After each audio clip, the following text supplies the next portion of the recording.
great to see everybody joining our last session for the Ocean Estates today. Today we're going to be focusing on the Banks Villa, and we've really been enjoying doing these series, and I hope everybody's been finding them helpful who's been joining every couple of weeks. I'm going to pass it over to Ingo Reckhorn, and then we will follow up with Greg to walk us through the Banks Villa. Perfect, thank you. Yeah, we have a good group of attendees. I'm happy to have you all on board today again. We're very, very excited as we round out our Ocean Estate Architectural Showcase today with our Banks Villa. And to start off, I just wanted to highlight a couple of things that I find truly unique about the Ocean Estates neighborhood at South Bank. Of course, the obvious one is you have your beautiful private haven of a villa, which Greg will explain in much more detail shortly. But then the uniqueness comes with the combination of the amenities that we have available at South Bank at your fingertips. They're close enough to be convenient, but far enough to give you your privacy due to our low density development concept at South Bank. And of course, with that, I mean the 2 restaurants, I mean the tennis courts, the gym, the spa, the lounging islands, the different beach experiences that you can take advantage of at South Bank. We explained those in quite a lot of detail over the last couple of calls, so I won't point them out too much more right now. Then, of course, all those amenities are expertly managed by our partners from Grace Bay Resorts, one of the leading hotel and hospitality management companies in the Caribbean, as we feel, and we hope that you all agree with that statement. Then, of course, lifestyle is extremely important at South Bank. So the closeness and proximity to the water and to the marine environment is brought to you courtesy of the South Bank Marina. We have, within South Bank, we have preferential docks available for Ocean Estate owners. And we also have the availability of our new floating dock structures that are being installed as we speak right now, with 54 new slips ranging from 25 to 60 feet. So really allowing for a wide array of different boat types for that specific active adventure lifestyle that you would prefer here in Turks and Caicos and that you love in Turks and Caicos, which is, like I said, important for our South Bank positioning and the South Bank lifestyle. And then last but not least, obviously, we have our design and execution quality. The design quality brought to you courtesy of Blee Halligan. So I'll hand over shortly to Greg with that little piece of praise. But then also the execution lifestyle, the execution quality that we as Windward Development pride ourselves with our different brand partnerships that we forged on the fixtures and finishes, on the kitchens, on the windows, on the tiling, on bathroom fixtures, you name it. We really pride ourselves with that high quality that delivers a level of value and excellence beyond what a normal developer or developer spec house would typically be, certainly in the Caribbean. And we're very proud of that, and we're very proud of delivering that to our owners and buyers. Just as a last comment, maybe some of you may have been viewing the different Ocean Estate architectural spotlights over the last weeks. We're certainly very pleased with the individual character that we've been able to furnish each of our different villa types with, while still maintaining a contemporary family design ethos throughout. And I hope that you'll be able to see that in more detail now with what Greg has to show you. He'll start with a little short flyover video that brings that aspect to life. And without further ado, Greg, I'll pass it on to you. Thank you, Courtney, Ingo, Nina, Joe. Thanks for those kind words, Ingo. I'm hoping to do you justice now. So here we go. So let's just dive straight in. So one moment. Right, share screen. Share. Okay. Okay, so we're just starting with this flyover that we just had done for the project to really explain the qualities of how the whole project kind of hangs together. And I think as we kind of move across the ocean frontage, I'll just pick out the house type here that we're going to focus in on today. And I think what's really great about this flyover, and is quite difficult to maybe see in some of the CGI renderings that we've done, is the front to back nature of this of these ocean estate sites. The fact that obviously inherently the oceanfront view is of the ocean and the Caicos banks, but also the rear view looking back across the landscaped environment to the lagoon in the rear of the property. So I think what's interesting about this is that from various points in the house, you'll really get this sense of water both sides, and how it kind of sits between water, if you like, not just facing water. So the other point I want to highlight here, which I need a moment to do, is that this is a kind of super wide version of our houses. We've touched on the shoal villas, which you can see described here in our first episode. But this is a large, wide format villa. It sits on frontage of 107 foot, and the main living space is 56 foot of that 107. So this is all about a kind of horizontal landscape view of water. And as we finish this flyover, we'll come to what is effectively the rear of the house. And I think the thing that I want to really touch on and stress here as we move into the house in this CGI is the fact that what we felt as architects, looking at all the architecture present on islands and the kind of weighting, if you like, of primary facade and secondary facade. And it's always, when I look at the other architecture available and what's been executed here, there's always a kind of principal facade which faces the ocean. And the secondary facade, the rear of the building, if you like, is always quite second rate in my view. And so what we've really tried to do is provide usable outdoor space and architecture that works for the primary facade, the ocean front facing facade, but also the rear of the building. And how do we bring usability into an area that's got a different orientation, so it's north facing, so it's got different kind of forces at play, and to really bring the idea of the landscape garden into the house. So this doesn't really have a front and a back. We've tried to be balanced about the architecture both sides. So as you approach from the motor court, there's a low wall that you'll see in front of you, and that's really to kind of delineate a space that allows you to really kind of go for it in terms of landscaping, and to provide, you know, quite a lush, in my view, I would, if I was the owner of this property, to do quite a lush, kind of exuberant landscaping in a defined area. You know, you want that feeling of lushness and privacy as you enter. So as you come to the front door, we've got this courtyard space on the left, which has solar shading on the horizontal above your head, but also on the vertical face. So that allows it to be shaded throughout the day, even when the sun is low in the west or in the early morning in the east. It allows that to be a shaded space.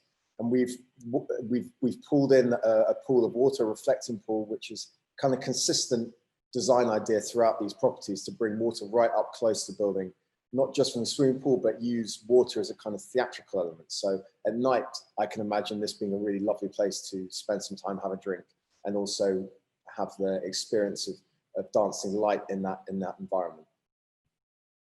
So as you come in through the building,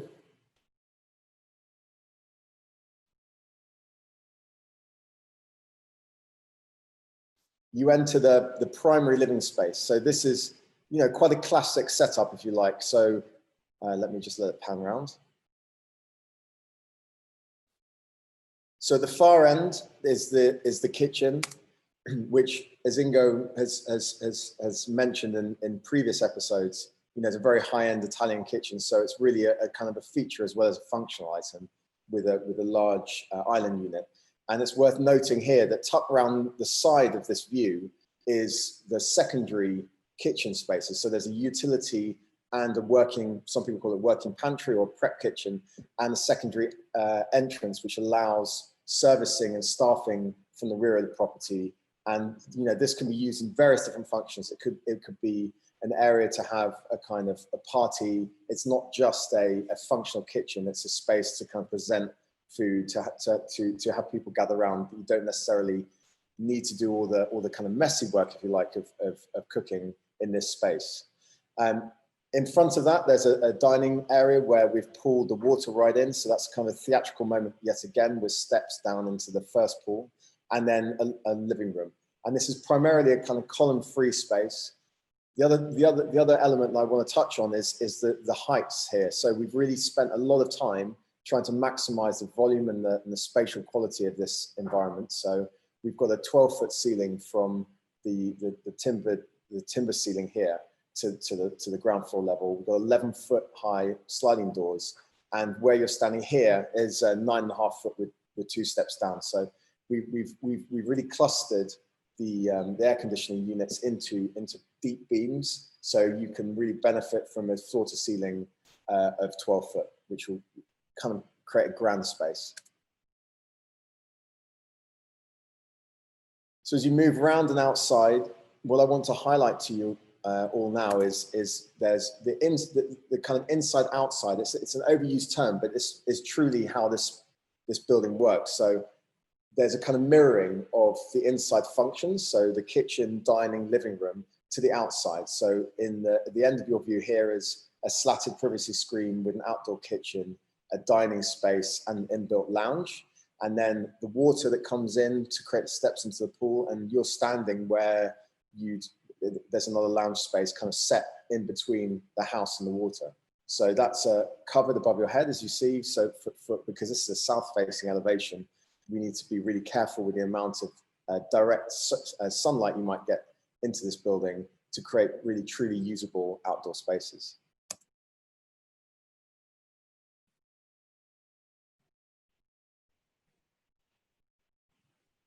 So as you then move around and into the building, we've created this colonnade as you enter. So you enter the front door. There's also a door here that allows you direct access out into the courtyard. But this colonnade is obviously for structural reasons, but also delineates what is effectively the circulation space from the main living space.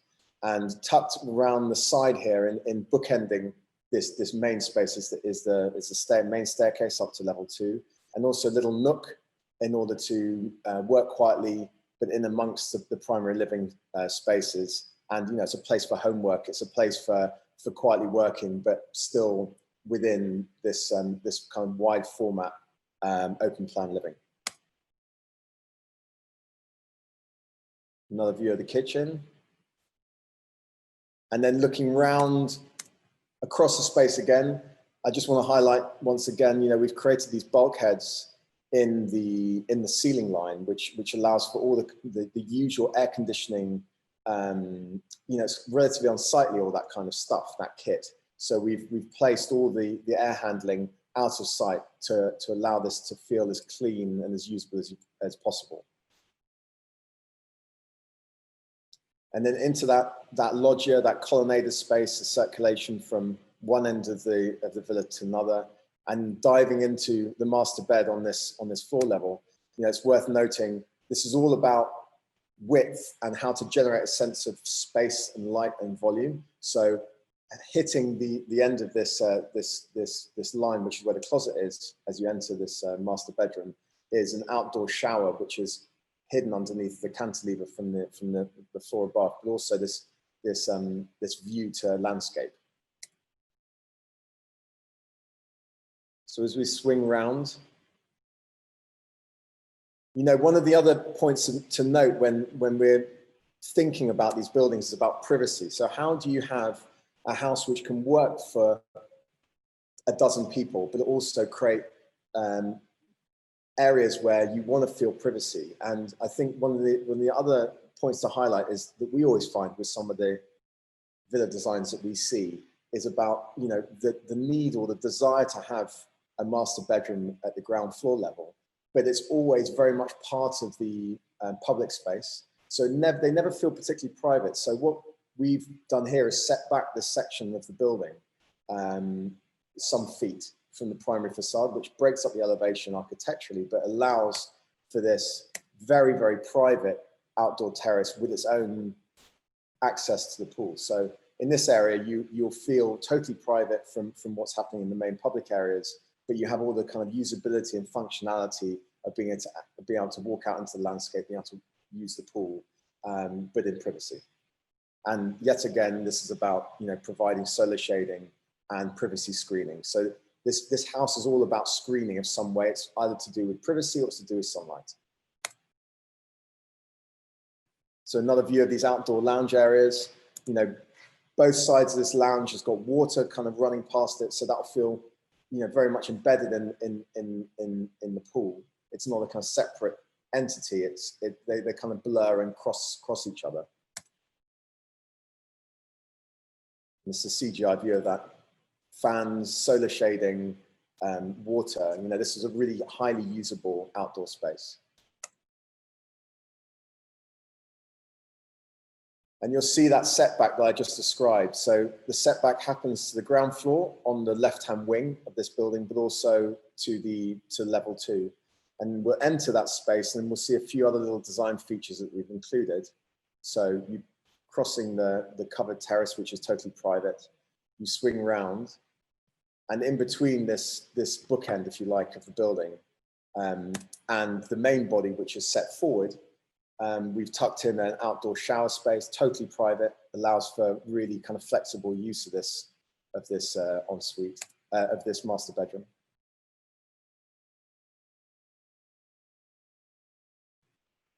And the loggia, this kind of pergola structure outside, providing this dappled light, this to kind of take the edge off the harshness of the sunlight. And this is another feature that we provided, which is a shower, which is transparent, if you like, from the entry to the landscape outside. It's worth noting that the floor plans can be flipped or duplicated from the ground floor level. So at the ground floor level, you walk into a closet environment with a view through to the other side with a more conventional kind of setup of an ensuite. This is a nice little design touch that's kind of available to people that want a more blurred environment between what is a bedroom and what's the ensuite. And so we like that idea that, you know, this will feel kind of a very fluid, flowing space, as opposed to, you know, a bathroom sitting behind a door in your main bedroom. I like the idea that this is much more blurred, and this long view out to landscape. And we'll swing round again, the view, which is obviously within the door of this master suite, that framed view of the Caicos banks, from where you can shower on the nice days that happen here, you know, 360 days a year. And then the view down the primary corridor. So this is accessing the 2 bedrooms in the center of the plan, and also this dappled view that you're going to get through the dappled light from the timber fins that we're providing on the inside of the screen. So we're really trying to create this kind of filtered view and this kind of theatrical dappled light that's going to fall into these spaces. We'll just run to the other side of the building, where the opposing end of the building, if you like, straight into another ensuite, master bedroom. With its covered terrace, you'll see the timber shading to the dining space below, and we'll exit and spin around, and still more perforated, you know, screening between the different bedrooms. So this is about layering of privacy. As we come to the outside of the building, you'll see this kind of tiered quality, where the upper floor is set back from the lower floor, it's kind of breaking down the form against the landscape. And at this point, you'll start to see this optional pool, which is calling it the Serenity Pool, which pushes out perpendicular to the ocean. So it comes out straight towards the ocean, and a cut through here, which allows a pathway to the ocean deck, which you'll see in a moment.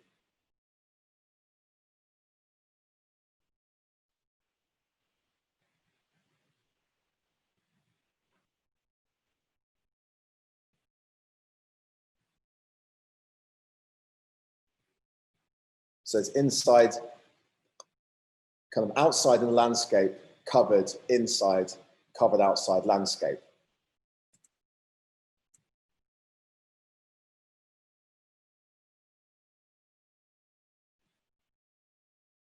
that little office nook, and the water pushing in, and this perpendicular swimming pool that pushes out towards the Caicos banks.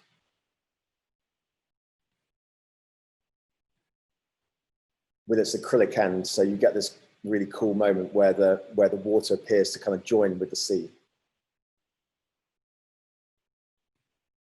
And another view of these covered outdoor spaces, so a little recessed lounge area with a built-in seat, a privacy screen to the neighboring property, which provides a little bit of a buffering, if you like, from the breezes, onshore breezes, the inbuilt kitchen and dining room. And as we come round and zoom out, you'll see the little pathway that's cut between these two pools, and the ocean deck and its water access. So the point to highlight here is that this area is designed bespoke, if you like, for each one of the lots that these are available. So the type of water access, the diving platform, the scale and position of the ocean deck, that's a totally bespoke design for each one of these properties on the ocean estate because of the complexities and the differences in the landscape. So, you know, that's something that is a discussion point with the customer to make sure that, you know, we're providing the access that they want and require. And then we go to the floor plans, and I'm just going to point out a few elements. So, you know, the grand room, kitchen, dining, lounge, you know, 56 foot wide from end to end with this setback master suite. And I just want to point out, you know, this is one layout. And as we move upstairs, you'll see the alternative layout that can be provided for each one of these master suites. Outdoor shower area, which is underneath the cantilever of the floor plan above. And the secondary access in from the side, which is into utility room, prep kitchen, working pantry, straight into the kitchen. So that's a very kind of usable utility kind of aspect of the design to allow secondary access for staffing. And then upstairs, you know, we had a discussion earlier about this, and the point with this building is that there are 3 master suites, but I don't know which one is personally, I don't know which one is the primary master. I think they're 3 equal quality, if you like, bookending 2 centralized bedrooms. So it's 5 bedrooms, but really there's 3 masters, 1 at ground floor, level 1, and 2 at level 2.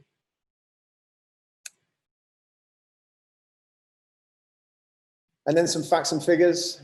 Internal square foot covered 5,581. And this extra wide frontage of 107 foot with 5 bedrooms and 5.5 baths. Ingo, I don't know whether you want to chip in with anything I might have missed, or in fact, Courtney, or... I think you've done a great job of highlighting the different aspects. Maybe 1 or 2 small points here. We have 2 lots still available in the Ocean Estate 1 that suits the Banks Villa, which are lots 5 and 7. We have further availability on lots 12 and 13 in the Ocean Estate 2. And obviously I mentioned the Grace Bay Resorts involvement in managing all of South Bank and also managing the individual homes with the rental program as well. And unique to us in many regards as well is the 60-40 split between the rental between the owner and the rental manager, which is to the owner's benefit. And then the last thing is that we have an optional guest house and garage available as well, or a combination thereof, should somebody wish to grow this floor plan to a 6th bedroom or have a fixed 2-car garage unit. But other than that, I think you mentioned everything, and I hope we get a couple of questions on the chat. Courtney, have we received anything? Nothing's come through yet, but by all means, if any of our attendees have any questions, please feel free to send them to us in our chat, or if you wave your hand, I can actually turn on your microphone and or your camera if you'd like to participate. In the meantime, Greg, I just wondered if you might take us back to the first animation. on this slideshow because I think this is such a great image, not only for sort of highlighting how connected the development is with water sort of all throughout, but also what I love in particular about this is just the amount of green space that you see in the back, which, you know, is really, I would say, very unique to sort of Southwestern Long Bay. You know, you've got this really sort of managed, highly designed, sort of organized, unified, beautiful neighborhood sort of set amongst this really kind of rural kind of backdrop. And of course, I think what we're seeing, there's sort of little white dots in the back would be Grace Bay. So I think, you know, you're 5 to 10 minutes from Grace Bay. So there's a lot of perks to this location.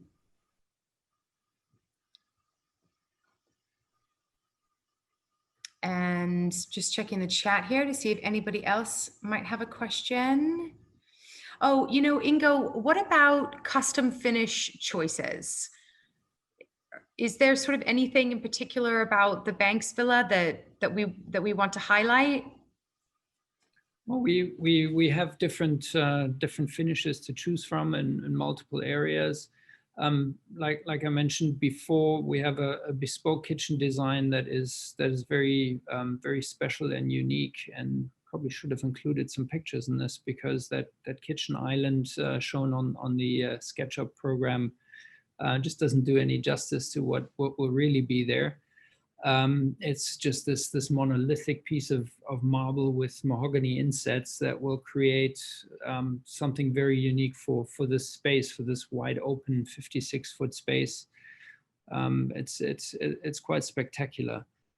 Other than that, we work with Callista, which is a very high-end specification for the fixtures in the bathrooms. All our lighting inside and out is LED, low energy lighting, manufactured and designed by a company called Floss out of Italy. Floss might be known to some who love beautiful decorative lights. They've created a couple of masterpieces that you probably would recognize if you saw them, and we've been able to partner with them for all the lights in the houses and in the outdoor areas as well. So like I said, there's a lot of value that we're able to provide to our buyers and owners, because through the purchasing power of a project to the scale of South Bank, and of course also the allure of for a brand to be a part of something like this, has allowed us to access something that nobody really is able to offer here on the island. Absolutely. It's interesting because when yes, go ahead. Sorry, Ingo. Oh no, I was just going to add that it's interesting because when you're looking at that sort of living area, you know, the linear aspect of the design is so impressive. You know, the way that you've sort of thought about the privacy aspect and the functionality of having that sort of outdoor dining right off of the kitchen. It's really thought through, not only in the sense of how people sort of like to live, but just the, you know, the sort of the thoughtfulness and sort of hiding all those air handlers and the really minimalist sort of track lighting. It's very, very difficult to sort of create that minimalist feel. Yeah, and you really only get that, I think, with a very high level of design. So it's super impressive. Yeah, like I said, leading in, this unique lifestyle that the different villas allow for in a very specific and tailored way is quite spectacular. I think this Banks house, for instance, with its very broad aspect ratio, which is why we call it the Banks house, because you have this broad view of the Caicos Banks, is completely different to the Shoal Villa, which is more introverted with the courtyard in the center and has an entertainment space that works from inside out, where this one is more from outside out, if you will, because it's all about this broad view aspect ratio. So I really love that, and how they still then tie together when you look at the that image of the Iron Shore and pan across it. It's well done, Greg, and your team. Yeah, I second that. Well done. I agree. I would like to add a question for Ingo. Not to put you on the spot, Ingo, but great job, Greg and Ingo and Courtney. What can we expect in the next couple months at South Bank, Ingo? Just in terms of activity on the ground and infrastructure works in the lagoon, et cetera. Yep. So we just started with the actual construction work of the lagoon, taking it below water level grade. So what we've done until now was sort of excavating it to the actual sea level, and now we've gone to that next level and that next step where we take it below water level, which will transform the site in a very unique way. Greg, if you show that lagoon again, or that first animation, it becomes quite apparent here what kind of a visual impact it will make once all that's underwater. Now, I always like to use measurements on these things. That main lagoon is 5.5 acres in size, and then the yacht basin adjacent between the boathouses and the lagoon villas with the docks there exactly. That's another 2 acres in size. So if you take a 30-acre piece of property and you allocate 7 acres to creating water spaces, it's quite a commitment, and it's what is the heart and soul of South Bank, creating that special relationship with water from all the different residence types. So that's obviously a huge thing that will happen on site. Then in addition to that, we have 3 Ocean Estates villas that will start construction early in the first quarter. It will be 1 Banks villa, and greetings to Mike if you're still on. Congratulations. So 1 Banks villa, 1 Shoal villa, and 1 Dune villa. So that Ocean Estate family will grow greatly with having all these different house types come to life, which is obviously exciting also for people who want to see something in the ground before they prepare to make a decision based off of floor plans and renderings. So those are obviously some of the biggest events, and then slowly but surely we're also preparing to get the boathouses underway. Our estimation is to start construction on those in the summer, so in July, August, based on our internal target of having 15 reservations out of the 38 total units, which will then allow us to start construction of all units in one go, which obviously also will help transform South Bank quite significantly. Thank you, Ingo. And I would like to share, my experience of living through the development life cycle of Blue Key, and how that was just such a game changer when the canal was cut, and then after the canal was cut, when the beaches were done, and I think the doubting class was silenced, which was beautiful. We did such a great job in the execution of that, which has been a great precursor to this development. And this is a much more of a game changer, this lagoon. And I believe once the water shows up, it's going to be a tremendous change in the environment and a great motivator for our sales program and our pace of sales. Very exciting. Thank you, Joe. Okay, well, it doesn't look like we've got any more questions, but of course, we're all available to you after this chat if anything should come up. The next in our series, we're now finished with our Ocean Estate series, so our next one will focus on the boathouses on the 21st, and that will be the last session before Christmas. So hope to see some of you on here then, and wishing you very happy holidays if we don't. But thank you very much for joining, and we hope to see you all again soon. And thank you, Greg, thank you, Ingo, and thank you, Nina and Joe. Thank you all. Thank you all. Thanks, Courtney, for a great job of emceeing. Thanks, guys. Special shout out to my cousin Jason, who's on the call all the way from Canada. So hopefully you'll be visiting soon, Jason. All right, Jason. Cheers, everybody. Thank you. All the best, guys. Bye-bye.